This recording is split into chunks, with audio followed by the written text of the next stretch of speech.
Hi, this is Bobby McGee from Bobby McGee Endurance Sports.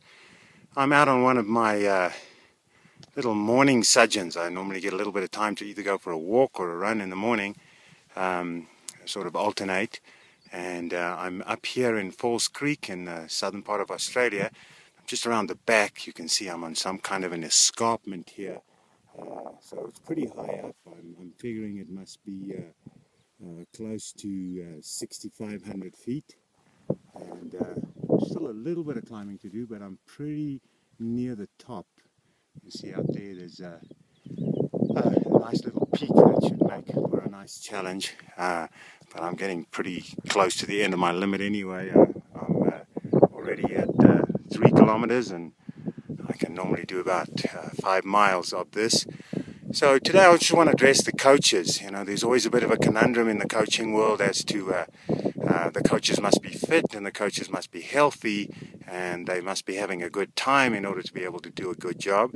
But it's a little challenging if the coach is very into full-time racing for themselves as well, especially in terms of the high-performance coaches. But I think a coach of age groupers who is invested himself in the process of racing as well, as long as they're not necessarily the same races that his athletes are doing, that's a good idea.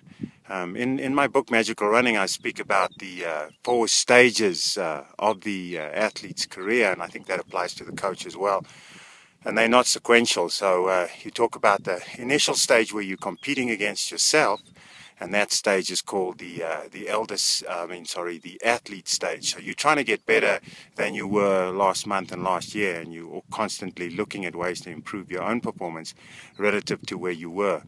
And then the next stage is you start moving into the warrior stage, where you start combating against other athletes of the same level and the same gender as you, and you start getting into races and developing that side of your triathlon or your running career. And then the next stage in terms of the sport itself is probably where somebody like myself or long-time coaches are, and that's the stage of the Elder Statesman.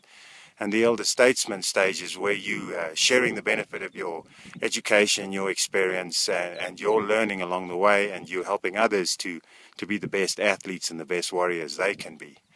And then there's also the stage of the spirit, which is pretty much what I'm doing out here this morning. Obviously, I'm trying to keep healthy and I'm trying to look after myself, but I'm also just out here communing with nature and just having a good time and doing something that I really, really love and enjoy. So hopefully in there's a little message for you to broaden your experience and realize that there's a whole cornucopia of things out there that you can be doing other than just trying to go faster all the time, but trying to stay in the moment, enjoy the journey. All right, speak to you guys soon. Bye.